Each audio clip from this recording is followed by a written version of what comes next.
And we're back. If you're a first-time Crimestituent, or if you haven't had a chance to tune into part 1 of the murder of Philip Barton Key, then I'd suggest starting there because this episode won't make any sense without that background info. Part 2 of the murder of Philip Barton Key II starts now. She's Sarah. She's Harley. And we're gaveling in another session of Crime in Congress.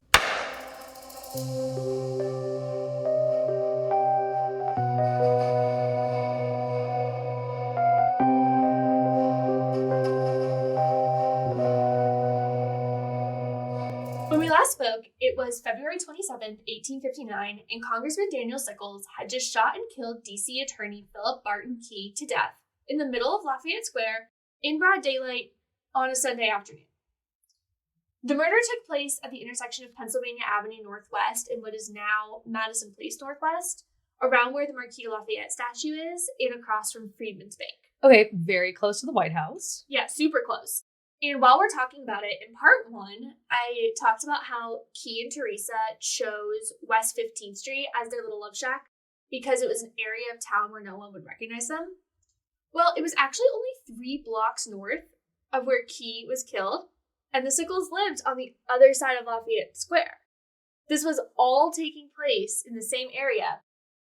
Today, the love shack would be around where the UPS store is on 15th, across from the Architect Hotel. And the Sickles house is where the White House Conference Center is, which, today at least, is a 9-minute walk or 0.4 miles. Wow, wait, first of all, let's go on a walking tour of this. We should. But second of all, that makes this so brazen. Like, I thought they'd at least travel far enough, like, and need a horse and buggy. Right? It doesn't seem far enough to me. Back at the scene of the shooting, friend dragged Key's bloodied body back to the clubhouse. This was also super close, just a few houses down on the same block.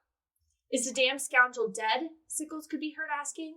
But he, like the rest of Washington would in just a few hours, knew that Barton was dead. Upon examination, it was determined that he had only a pocketbook containing $14.63 and an empty opera glass case on him at the time of his death. At the clubhouse, Coroner Thomas Woodward arrived to a rather chaotic scene. Hundreds of people were gathered to get a glimpse of Barton's body. One thing about people back in the day, they were going to contaminate a crime scene for the plot. For real though, the police are lucky the shooting was so cut and dry because the crime scene preservation was non-existent. He was laying on the floor in the clubhouse where people would enter and exit freely, and the crime scene was the middle of a busy street. Hundreds of people had access to the scene and Barton's body before anyone with real expertise was able to assess it. It was under these less than ideal circumstances that Coroner Woodward announced he was performing a coroner's inquest. An inquest is like a pop-up trial where the coroner can gather facts about a case to help them make their ruling on the cause of death. Men from the audience were chosen as jurors, just randomly. And while standing over Key's body, witnesses were sworn in and testified under oath as to what they had seen earlier that morning. So, spontaneous trial in the clubhouse over Key's dead body. We don't do that anymore. They correct? do still exist, but they are much more formal. Okay, I see. Dr. Richard H. Coolidge testified, "About 2 o'clock today, I was sitting in my room, 328 8th Street, corner of Vermont Avenue, and heard 3 pistol shots in succession. Pistol firing being a common occurrence in this neighborhood, still true today, especially on a Sunday night. I thought nothing of it until I saw persons running. I then ran to this room, being directed by persons in the street. I found the body of Mr. Barton Key lying in the position of the body at this time. He was pulseless, and his heart ceased to beat, but he breathed partially twice after I saw him. There was nothing surgically or medically to be done for him. He was dead. I examined the body externally and found a pistol or gunshot wound in the upper and front part of the thigh, very near the main artery, and another wound of the same character on the left side between the false ribs. I believe that the shots above referred to were the cause of death." I see. Butterworth put it more simply, saying, quote, "It is sufficient to state simply that Mr. Sickles shot Mr. Key, who fell dead."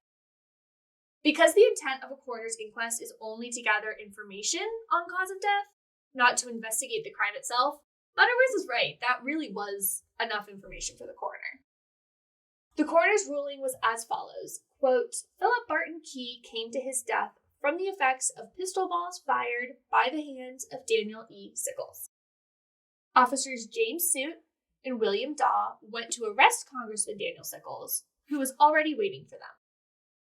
While the inquest was underway and the rumor mill was spinning, Sickles had made his way to Jeremiah Black's house, who lived on Franklin Square, so also not too far away.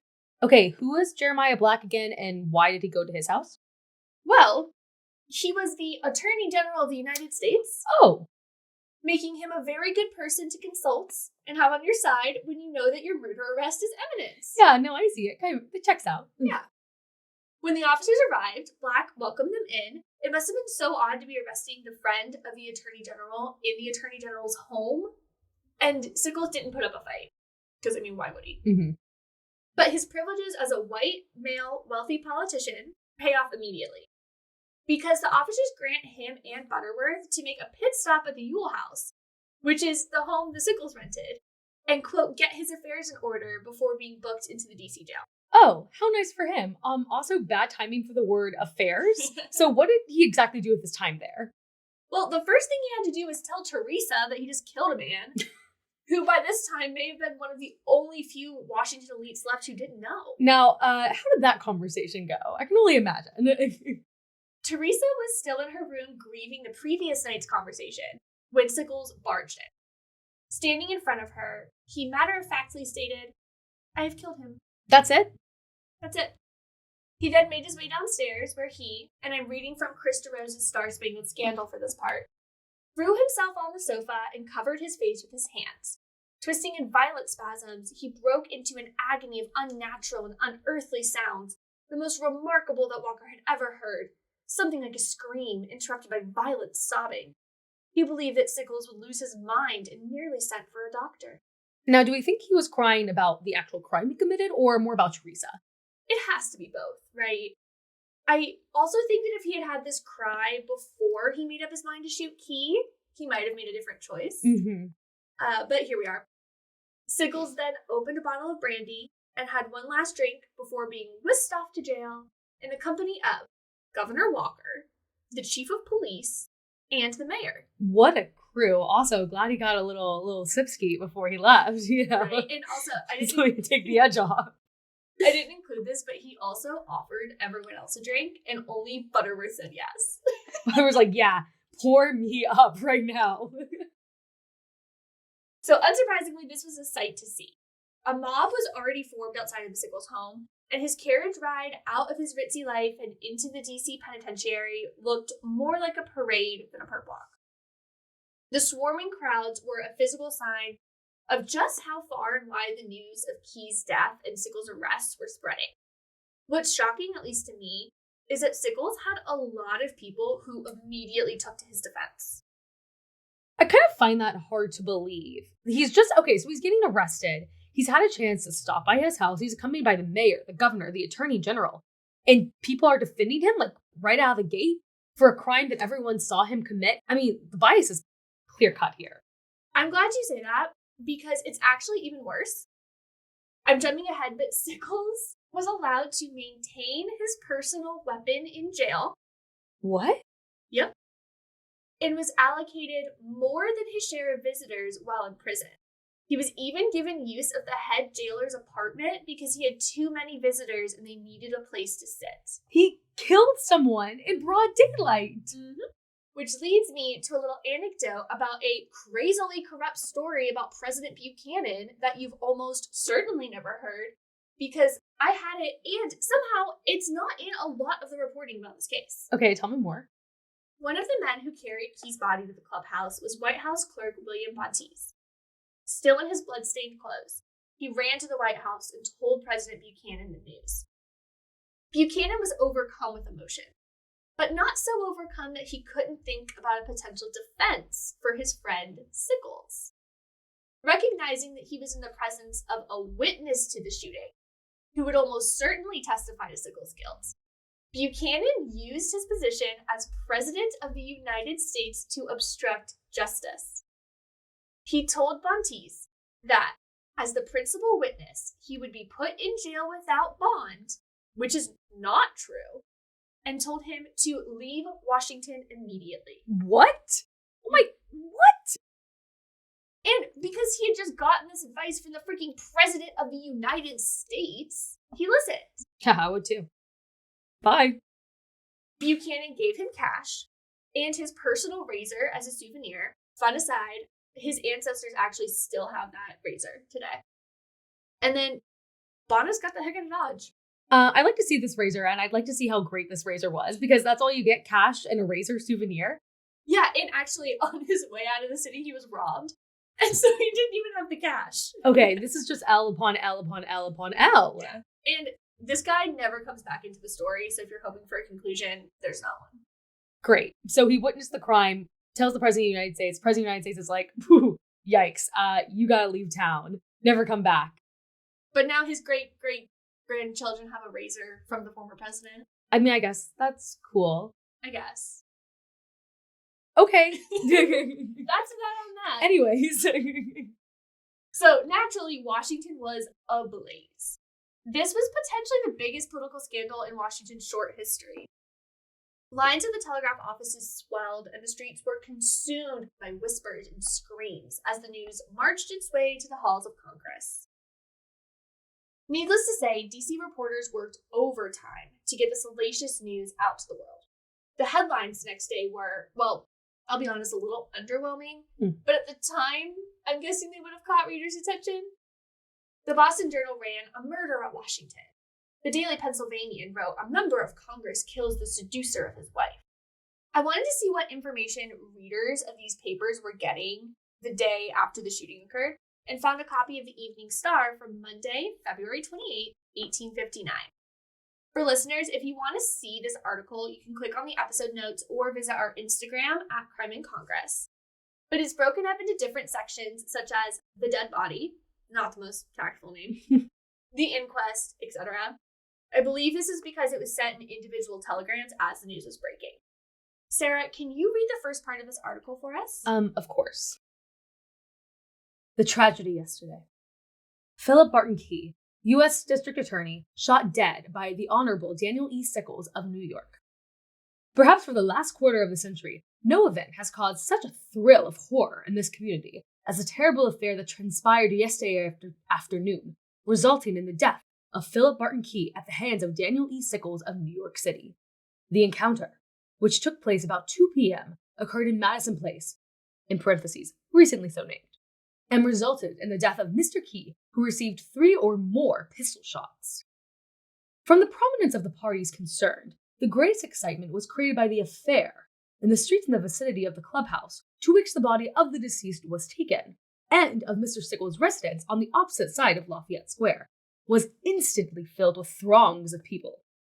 Many of Mr. Key's warm personal friends who were on the ground seemed quite overwhelmed by the affair, some exhibiting their feelings in passionate exclamations of grief, and some in vehement denunciations of Sickles. Various statements as to the provocative of the terrible deed were in circulations, to the general effect that Sickles had received an anonymous note stating that his wife had held criminal intercourse with Mr. Key in an assignation house. Also, that Key was in the habit of making signals for the meeting with Mrs. Sickles by waving a white handkerchief opposite of her residence, and that Mrs. Sickles had confessed to her husband to such criminal intimacy, and had signed a paper to that effect. Wow, I'm actually surprised about how much detail they had so quickly. The written confession certainly helped with that, but it didn't run in print until much, much later, which means the word around town at the time is really close to the truth. Quoting again from the newspaper article, after the inquest was over, the friends of the deceased, around 9 o'clock p.m., caused the body to be removed to its own house on C Street between 3 and 4.5 streets. So he was brought back to his house after this? Not a morgue? Yeah, his body was brought back to his house because Washington, D.C. didn't have a morgue at the time. From what I read, it looks like D.C. didn't get a morgue until 1862 when Lincoln General Hospital was built off Capitol Hill. Wait, that's so interesting. Right? The newspaper article then reads, the deceased leaves 4 interesting children, Lizzie, Mary, James, and Alice, whose ages vary from 4 to 12 years. Why did they say interesting? But Oh God, these poor kids are orphans now. That's heartbreaking. There's so much to unpack there because I'm really hung up on the word interesting, but what's more important is that these children are orphans now. Yeah. And that's just heartbreaking, and it's so avoidable there. I think I say this again later, but they're the real victims in this whole story. Maybe just don't kill people. Good philosophy. The entire city felt this loss. Because of the circumstances surrounding it, Key was even more popular in death than he was in life. Key was buried next to his wife and a child of his that had passed at the Green Street Presbyterian Burying Ground in Baltimore, Maryland. He was 39 years old. That's young. It's pretty infuriating when you think about it. This was avoidable. Although there's one person for whom the news didn't come as a complete shock, Key's mother. Oh? When Barton's siblings told her he had passed, she was already expecting it, as she had dreamed that he was dead. Huh. She asked if he died of apoplexy, which is not angering yourself into speechlessness, like I thought. It is basically when you end up unconscious after a stroke. Oh. Not wanting to cause their mother too much pain, the siblings just nodded. Did he die in the street? The siblings said yes. Just as I'd seen it, she said. At the time, this is prophetic, but I think today she'd be diagnosed as an anxiety disorder. Right. Yeah. Just crazy, wacky dreams. Happens to me all the time. Pretty much. Before we officially lay Key to rest, I want to read what a friend said about him in the days after his death. I think I knew Barton in his true and best nature. He was a truly loving and good father, and his cruel death came to me with a shock that few could have. Whatever Barton did at the last, his wife was loved and made happy to a degree very few women ever reach. I know them so well, and I see plainly that she was most happy, beloved. Wait. She died. He was a widower. That's right. That's right. I'm like, I had to remind myself about that. Yeah, so like they were like super in love. She died, and then all of this happened. But he was a good husband to her. When she was alive. Yes. Before this whole affair. Exactly. Yes, she down. like broke him. Like his death broke him. Or her death broke him. Okay. And he never really recovered. And that's kind of where the Playboy stuff started to come out. Okay. Sorry. I feel like we addressed this last episode, but we needed to. Yeah, a little more I love their love personally. And I wish we could just stay here for the rest of the episode. But unfortunately, it's time to check back in on our Congressman Daniel Sickles. He is being held in the DC jail, nicknamed the Blue Jug, on Judiciary Square. He went from taking up residence in one of the finest homes in the city to the worst. It was infamously hideous, with one newspaper writing, "It's one of the worst constructed and most miserably arranged in the country." It was described as having an evil smell, howling inmates, and wretched and perfectly poisonous air. DeRose writes, the Jug was badly overcrowded with petty grifters, runaway slaves, and violent criminals, as many as 12 to a cell, locked away to rot. He could hear their cries bounce off the dark walls as if they were already in hell. Sickles' cell was riddled with roaches and rats. Possibly in shock that he was being treated as a common criminal, Sickles turned to the jailer and said, "Haven't you a better room to put me in?" Yeah, like it's a hotel. Okay. The jailer smirked. "No, this is the best place you members of Congress have afforded us." Mic drop. Love that. Right? Go off, jailer. Walker, the governor, stayed with Sickles because he was worried about him as he processed everything that had just happened. And by process, I mean sob and wail and have a full-blown panic attack. Reverend Haley, a Unitarian minister, arrived at the jail to check in on Sickles and see if he needed anything, spiritual or otherwise. And Sickles did have a request. He wanted the Reverend to go check on Teresa for him. Okay. Wasn't really expecting that, but I guess kind of makes sense. Yeah. The Reverend returned a short while later with a quick note from Teresa, which ended with the question, would he return her wedding ring? Ooh, that's tough. Yeah. Way to kick a man. Yeah. In response, Sickles sent Teresa a 4-page letter in which he explained to her that their relationship was through, and he described her as a, quote, poor child. He also told her to take their daughter and go back to New York, a fact that was reported in the paper the next day. As you can imagine, Teresa's name was in the paper quite a bit that day. and every day for the foreseeable future. Interesting, though, coverage of her was kind of a mixed bag.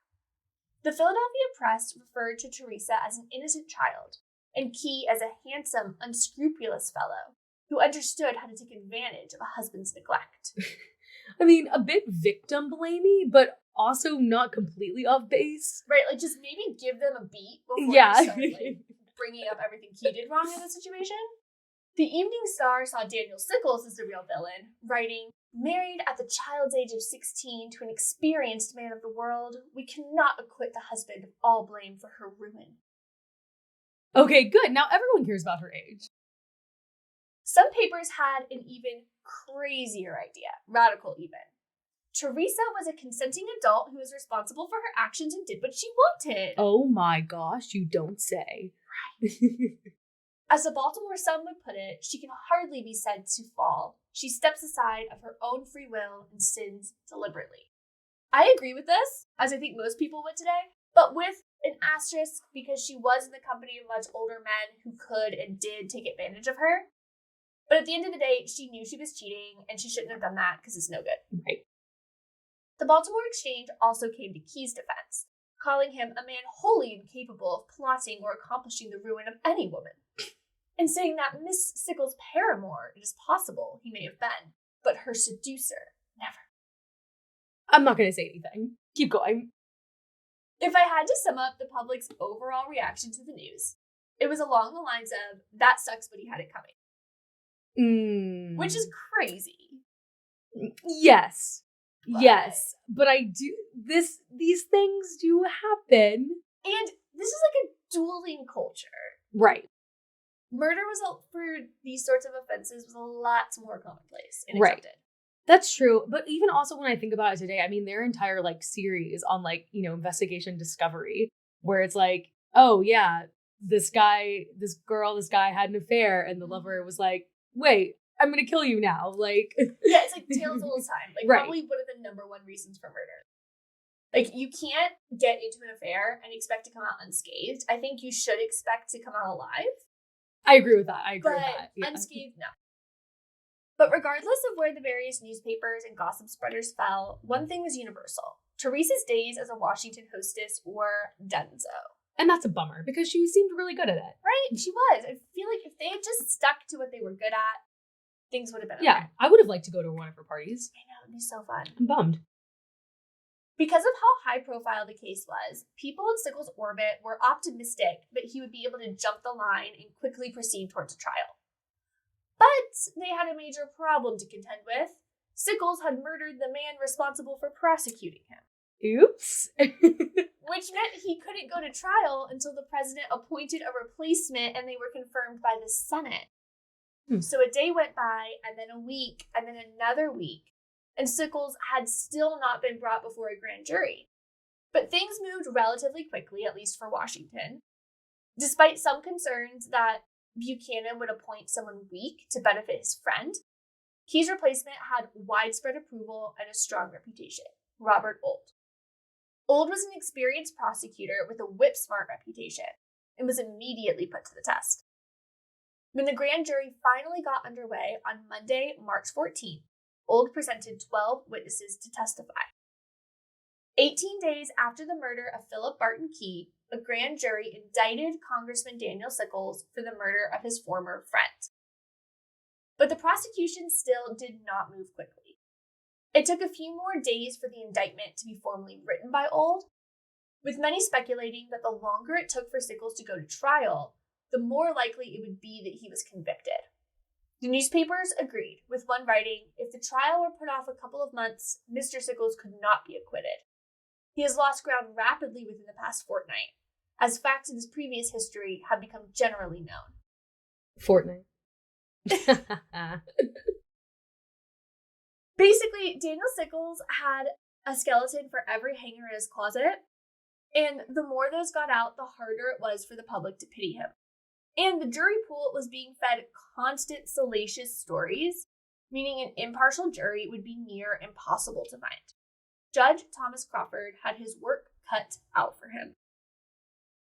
While the court proceedings may have been moving slowly, the news cycle was not.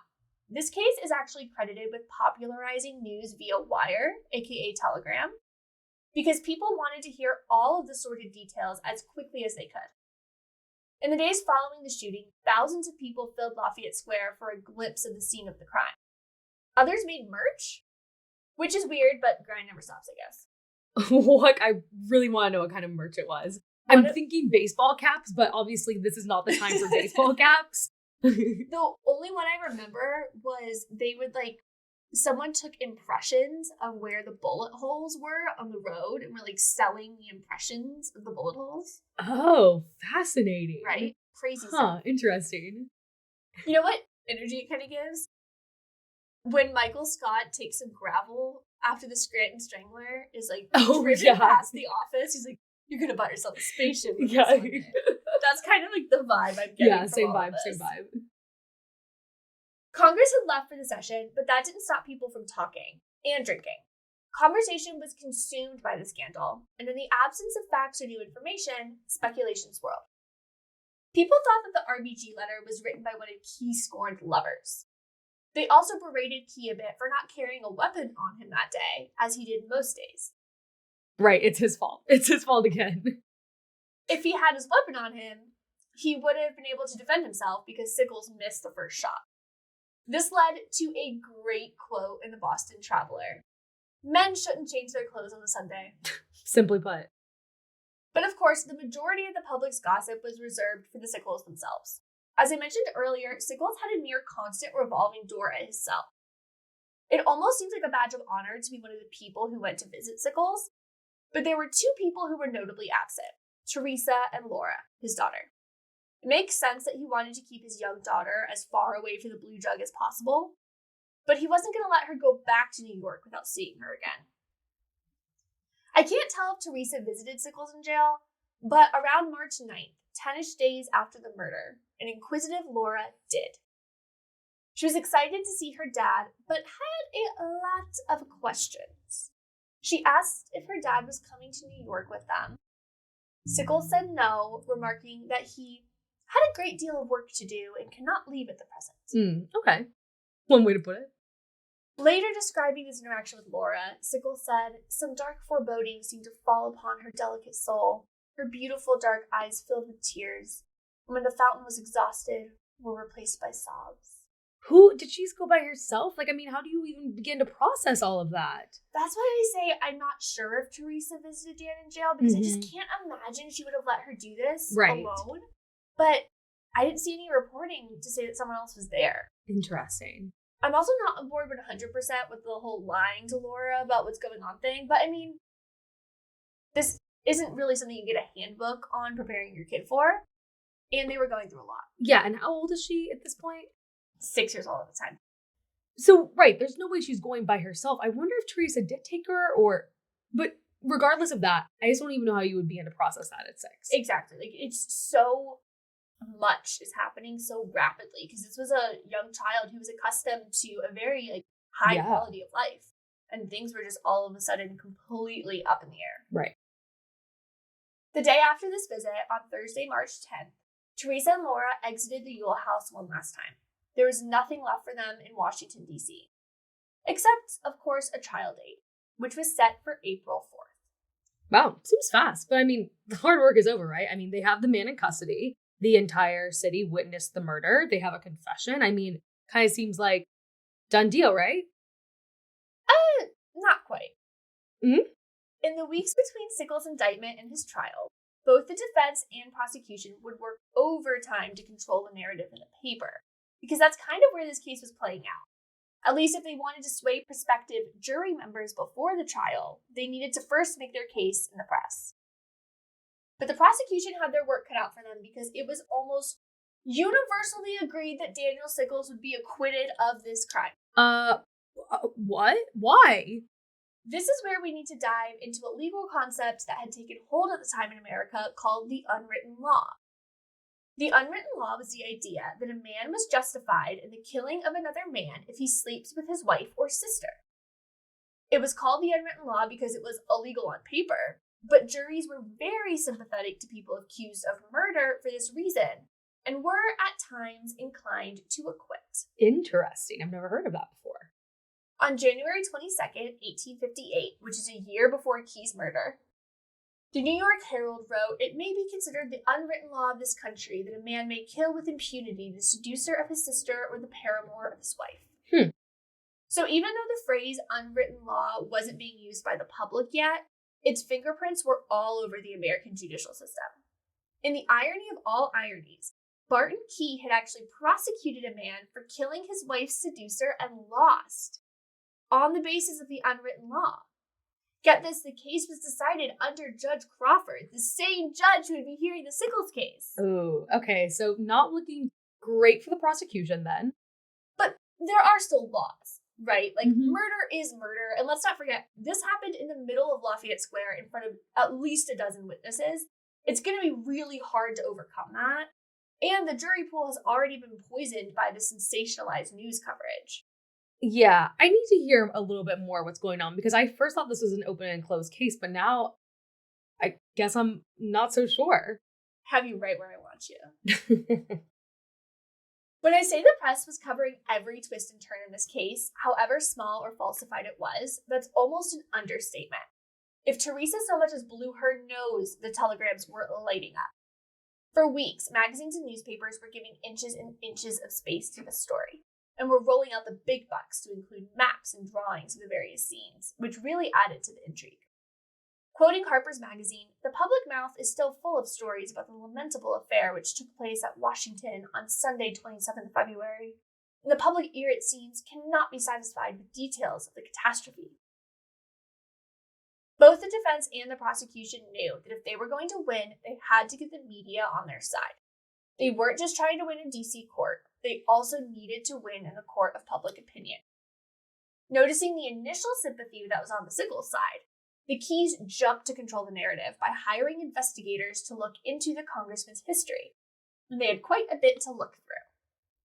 On March 15th, the Boston Journal ran, quote, "The first families of Maryland are striving hard to so arrange matters that Mr. Sickles will be convicted of murder." I mean, yeah, as he should, because he killed a member of their family. On March 26th, the Herald ran, quote, "All the chimney sweepers of the earth might run against Sickles without dirtying him, and would come off the worst themselves for the collision." Brutal. These people really knew how to paint a picture. Seriously. Then the Keys pounced on Sickles' own history of extramarital affairs. One paper wrote, "If Mr. Sickles had been shot thrice for every lady he had been too well acquainted with, what an expenditure of powder and ball! Would he not have resembled a perforated pincushion?" That's great. But there were still plenty of people who were firmly Team Sickles. The New York Herald ran, quote, "It is beyond denial that whatever may be alleged against his early career, his conduct since his advent in Washington has been beyond blame or suspicion. He has never been seen in loose or disorderly company. On the contrary, he was steadily obtaining a solid and commanding position in social and public life. Beyond blame and suspicion until he murdered someone." But sure. Yeah, whatever. Teresa's father could also be counted as hashtag Team Sickles. In a letter, he wrote, "You have heaped on my child affection, kindness, devotion, generosity. You have been a good son, a true friend, and a devoted, kind-loving husband and father."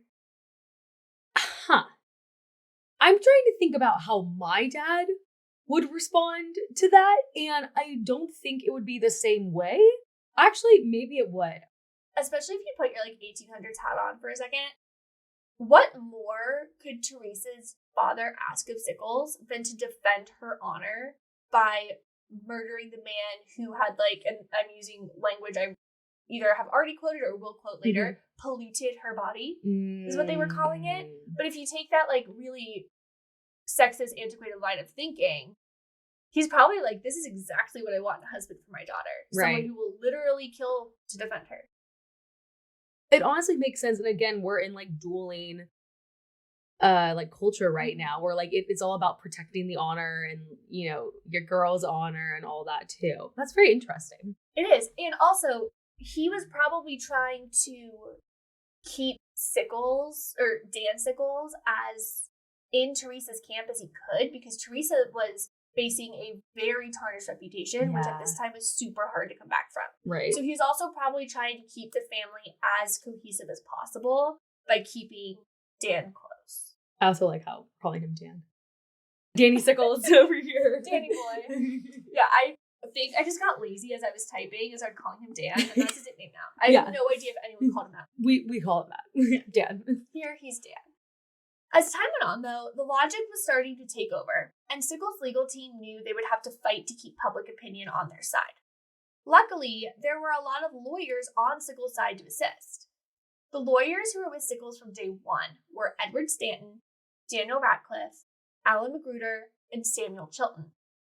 He originally wanted the Attorney General to take his case. Apparently that was somewhat common back then. Black declined and recommended Stanton. Everyone on this legal team was pretty killer, though. Samuel Chilton was actually a former member of Congress from Virginia. When the trial came around, Sickles added James Topham Brady and John Graham to the case, two of the best lawyers in New York City. Philip Phillips was also on the case, a former member of Congress from Alabama. And don't forget, Daniel Sickles is a lawyer as well. All right, a lot of cooks in this kitchen. Mm-hmm. But I guess because of the severity of what was on the line, it seems like they were able to put their egos aside and work together. They decided to divide and conquer, and each took on different roles. Brady worked with witnesses, Phillips focused on the jury, Stanton would focus on the legal argument itself, and Graham would give the opening statement. Easy peasy. And it was all hands on deck for getting favorable news coverage for their clients.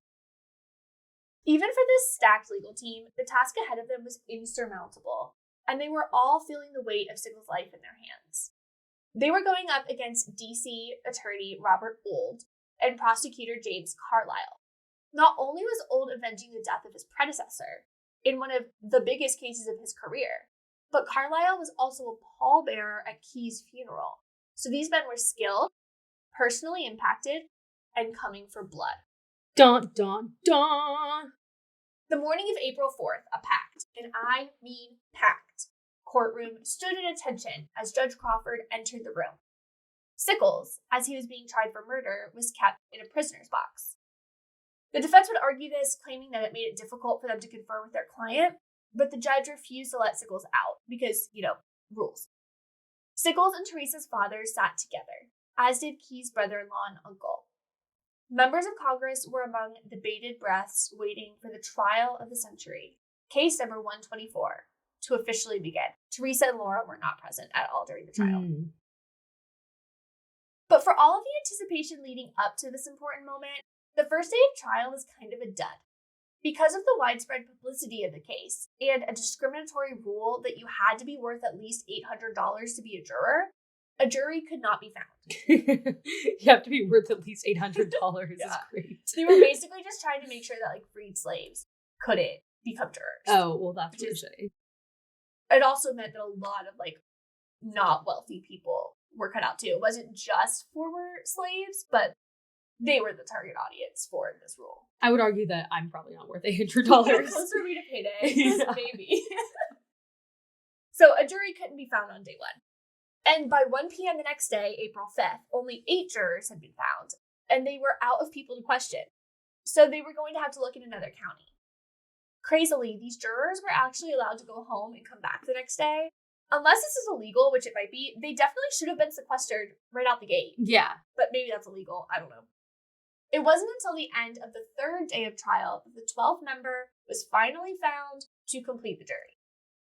Interestingly, despite thoughts early on that Sickles would be acquitted, less than 12 of the 180 potential jurors questioned said they would acquit Sickles. Oh, so the odds are maybe not in his favor then. No, not at all, I don't think.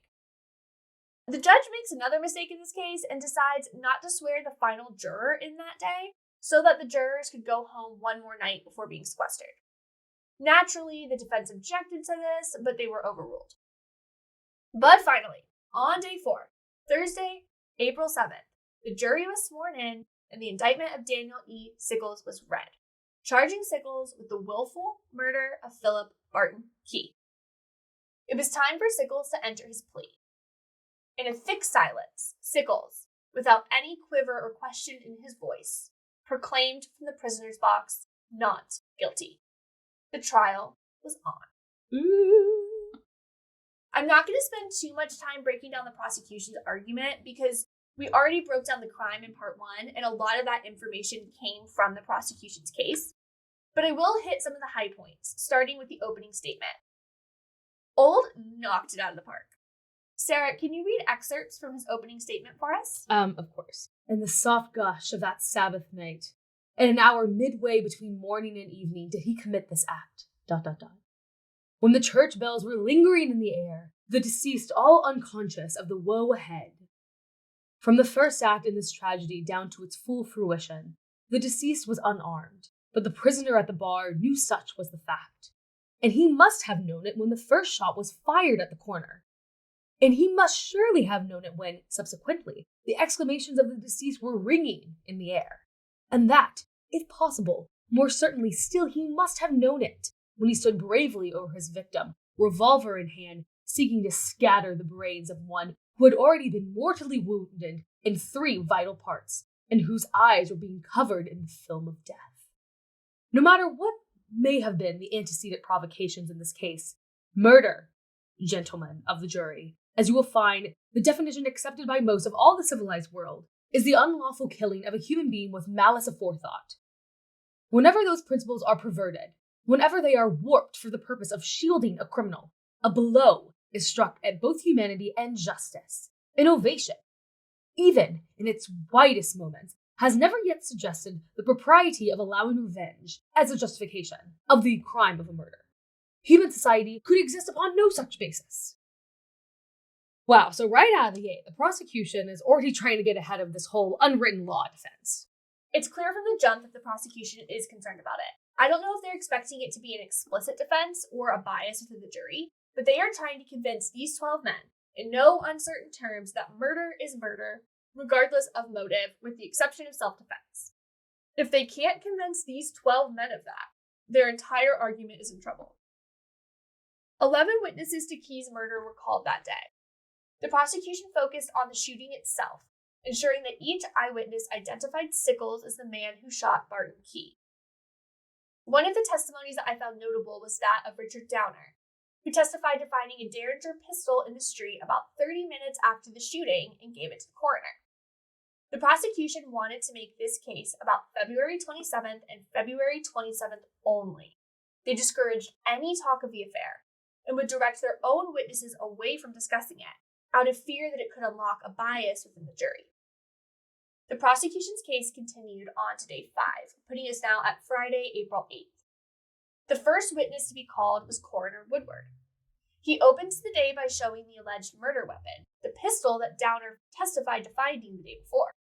He testified that the only items he found on Key at the time of his death were, and this is a little different than the initial report, but I was just about to say, a handkerchief, a binocular case, and 2 brass door keys about 3 inches long. Okay, yeah, different. But was how many people had access to the body? I wonder if things were just like taken out before, or this never kind of a morbid souvenir almost, or something like that. Yeah, and the defense doesn't really make a big deal about this discrepancy, so I guess we'll just move on.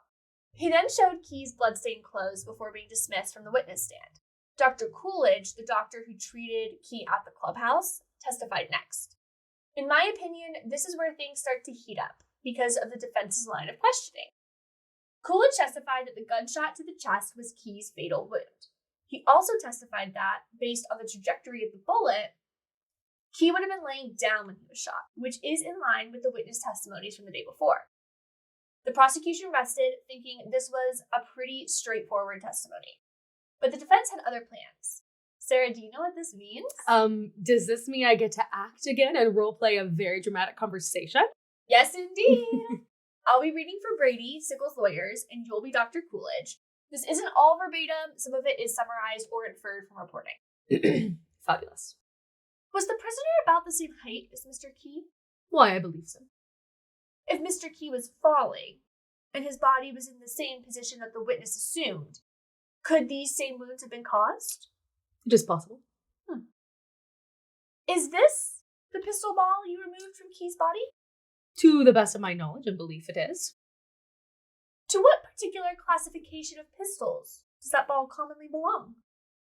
Well, this is the ball we extracted from the right side. It's the only ball we found. The ball in the groin passed through. It's rather odd, then, that the ball you just testified was removed from Key does not fit the Derringer pistol found at the scene.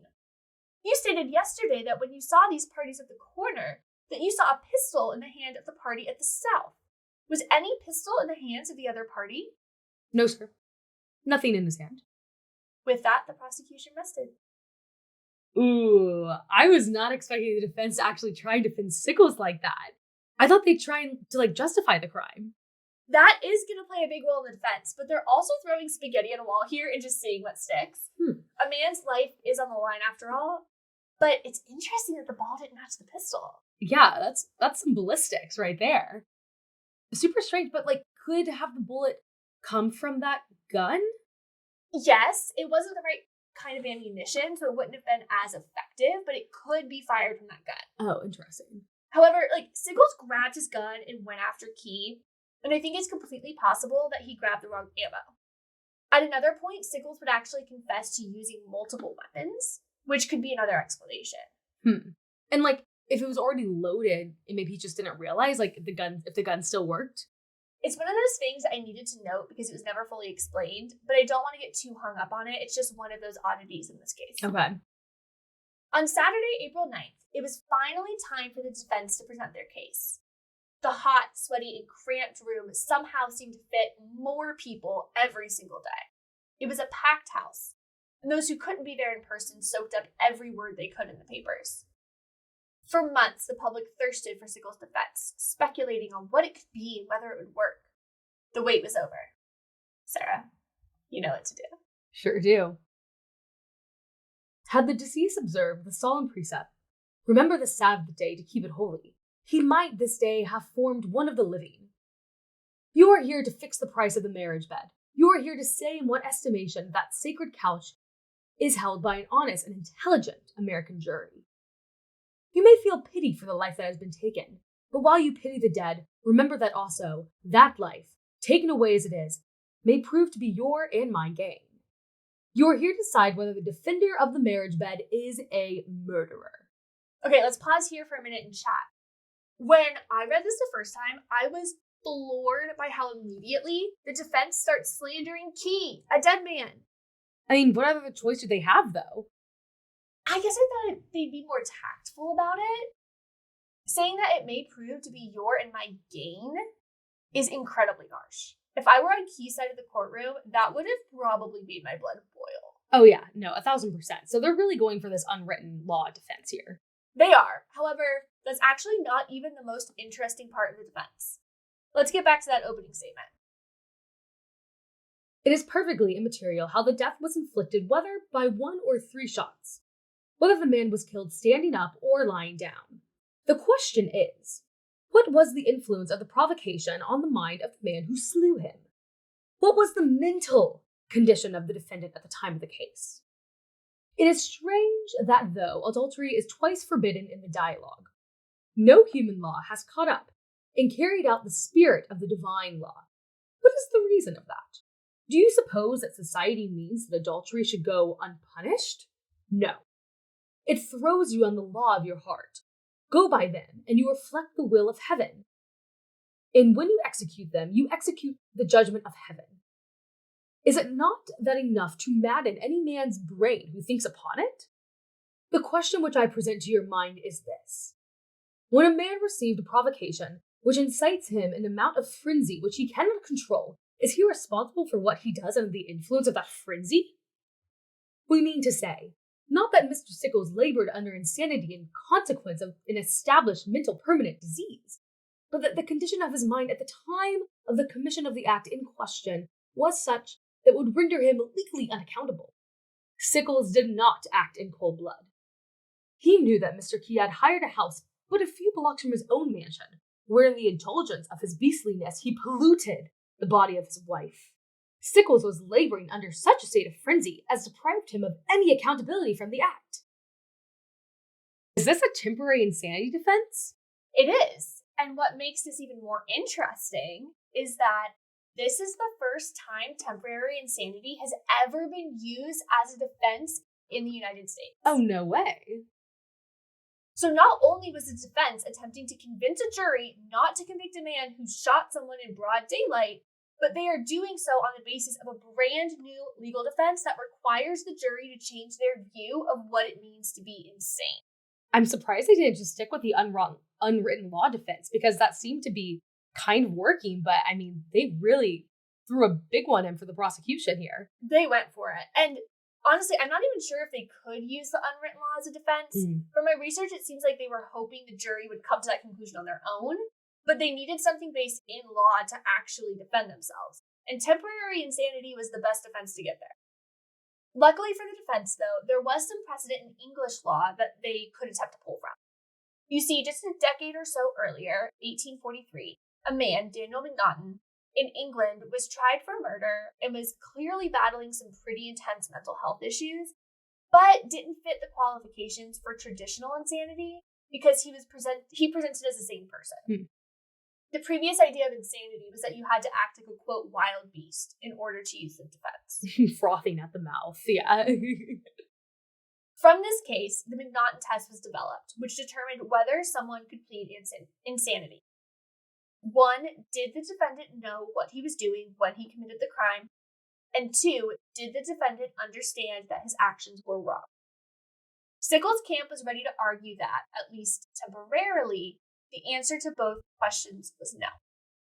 The next few days in court were filled with witnesses for the defense. A lot of very high-profile Democrats made their appearance at the trial, and it was kind of a campaign stop.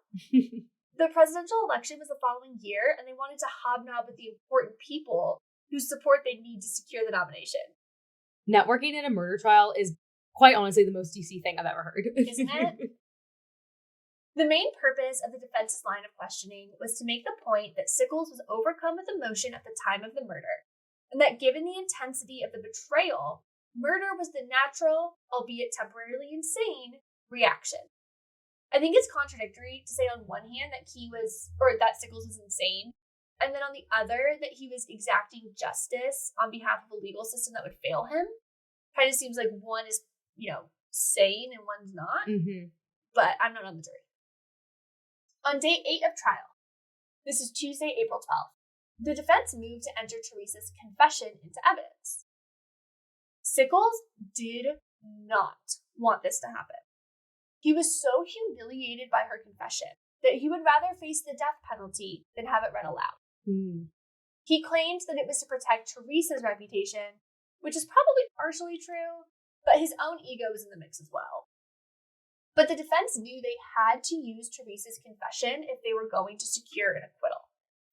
Old, the prosecutor, objected, calling it hearsay. There was a brief recess while the judge determined whether or not Teresa's confession could be submitted as evidence. He ruled in favor of the prosecution. Using a spousal privilege argument, he said that the confession was not admissible in court.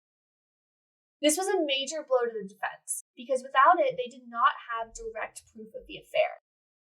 Without that proof, the defense they're building starts to crumble. But Sickles' lawyers knew that there was another way to reach this jury: the press. So they leaked it, right then and there. Ooh, that's dirty.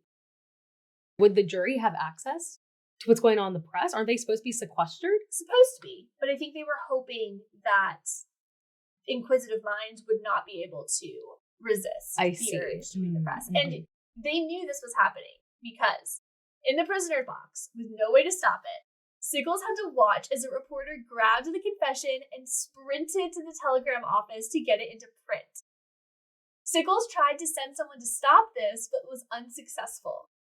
Teresa's full confession ran in the Star, and the next day it had run in practically every newspaper in America. Oh, can you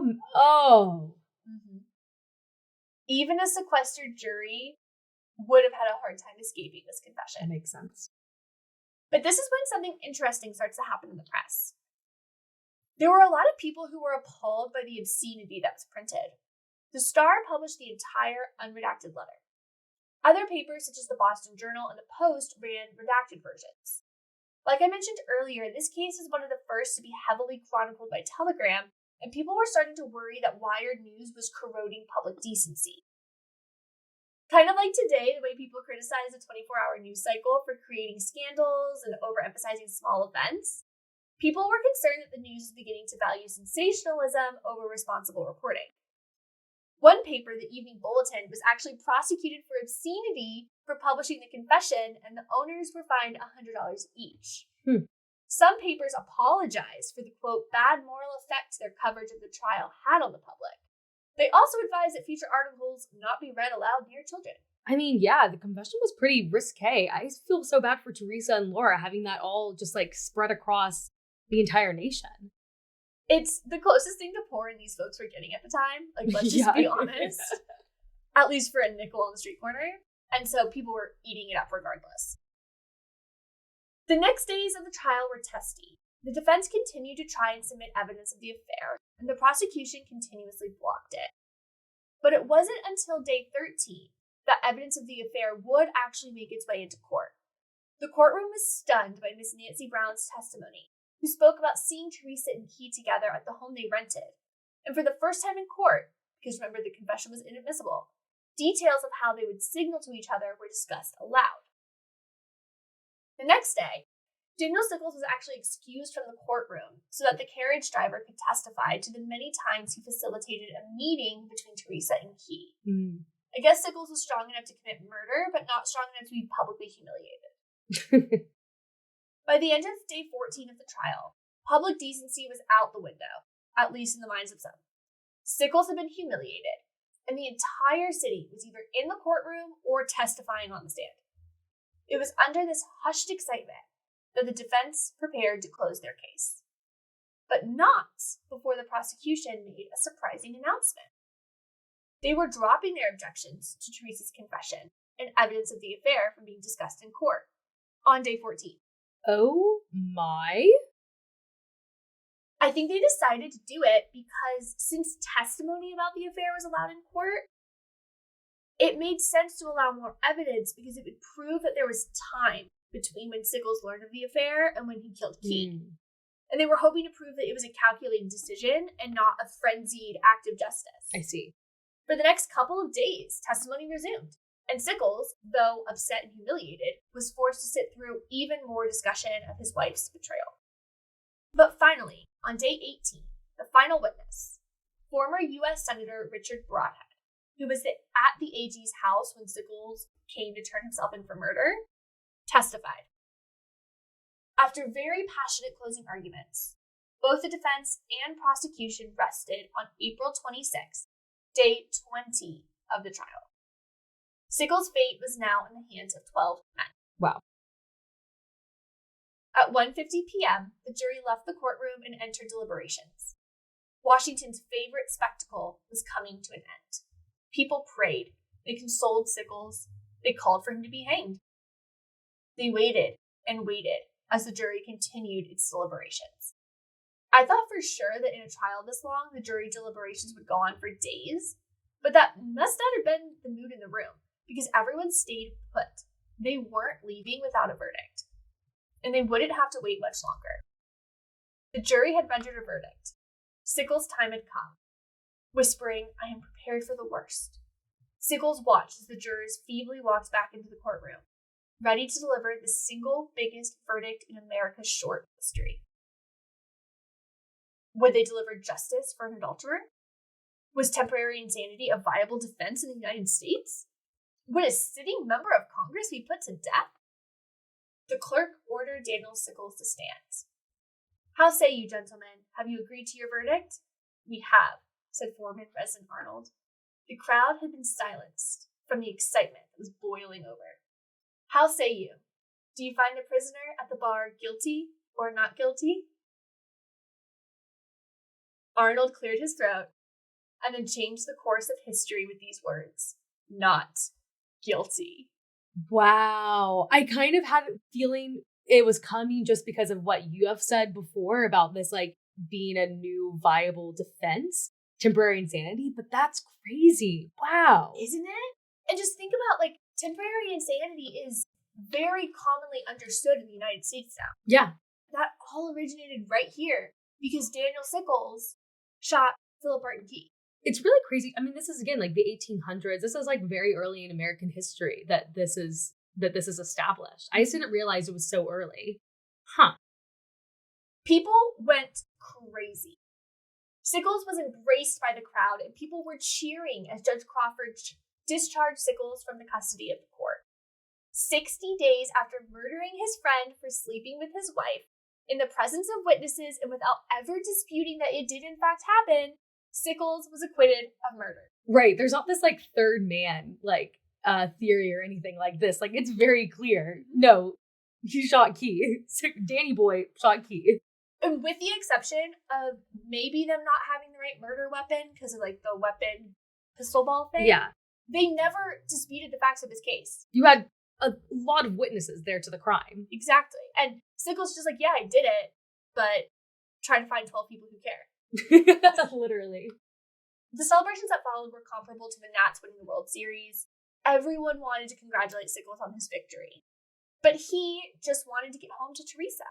And see his child, right? Well, yes, but there's more. He was also ready to get back together with his wife. Listen, love is love. What did Teresa think about this? Yeah. After all of this, he just resumes working as a congressman and an attorney and goes back to business as usual. Can you imagine how upset his friends must have been? This is like your friend getting back with a toxic ex, but on steroids. Kind of like if Taylor Swift got back together with Jake Gyllenhaal. Precisely. It's akin to writing a 10-minute scathing breakup song and then going back to them as if nothing happened. But Taylor would never. Sickles would. His friends and the public were rightly outraged. Sickles' entire defense for this murder was that his wife had humiliated him, and now he was ready to forgive her. Where was the sympathy for Key, who was permanently dead because of this scandal? Why could Dan find it in his heart to forgive Teresa, but justify the murder of his friend for the same offense? Dan answered the question in the same place where his fate was ultimately decided. The paper. Sarah, I have one final dramatic reading for you. Can you please read us Sickles' explanation in the paper? Like everything in this period of time, it's super long-winded, but I cut it down to the good stuff. All right, let's do it. Through the course of sad events, which during the last few months have brought so much affliction upon my family, I have been silent. No amount of misrepresentation affecting myself could induce me now to open my lips, but the comments concerning a recent event with my domestic relations, I cannot allow to pass without such a correction. My reconciliation with my wife was my own act, done without the consultation of any relative, connection, friend, or advisors. I am not aware of any statute or code of morals which makes it infamous to forgive a woman. I cannot allow even all the world combined to dictate to me the repudiation of my wife, when I think it is right to forgive her and restore to her my confidence and my protection. In conclusion, let me only ask one favor of those who, from whatever motive, may deem it necessary or agreeable to comment in public or private upon this sad history, and that is, to aim all their arrows at my breast, and for the sake of my innocent child, to spare her yet youthful mother, while she seeks in sorrow and contrition the mercy and pardon of him to whom, sooner or later, you must all appeal. So that's the story of the murder of Philip Barton Key II. Teresa would unfortunately die of tuberculosis a few years later at the age of 31. Dan would remarry a woman named Caroline and have two more children, a son named Stanton and a daughter named Edna. Dan continued serving as a congressman and lawyer. In 1861, he became a general in the Civil War fighting for the Union and lost his right leg on July 2nd, 1863, after a Confederate attack in Gettysburg. He then went on to serve as U.S. Minister to Spain, was re-elected to the House of Representatives in 1892, and, this is a full circle moment, introduced legislation creating Gettysburg National Park, where he lost his leg. He died on May 3rd, 1914, and lived to be 94, which is insane. He would actually outlive his daughter Laura, who died at the age of 38. He was buried just around the corner from us, actually, in Arlington National Cemetery. 94? 94. 1914 he died. That's really crazy. Mm-hmm. That's so much history to witness. and also so long to live as someone who murdered another person. Also, Teresa dying just a few years later. I wonder if all the stress of just like everything was just too much for her. Mental health was not taken seriously at this time. And so I can't imagine that anyone involved was getting the type of help or treatment that they needed. And that certainly had to contribute to at least a couple untimely exits. Yeah, sure. 1,000%. Before we gavel out, I want to read a quote from the Vermont Chronicle, published in 1859. When will reform come? Never until men of moral worth wake up and unite in the name of the people, of humanity and justice. Sternly demand that no immoral man shall have public promotion. Wicked men did not arrive in office by some foreign power. We, the people, have done it. And with that, Sarah, will you gavel us out? Sure thing.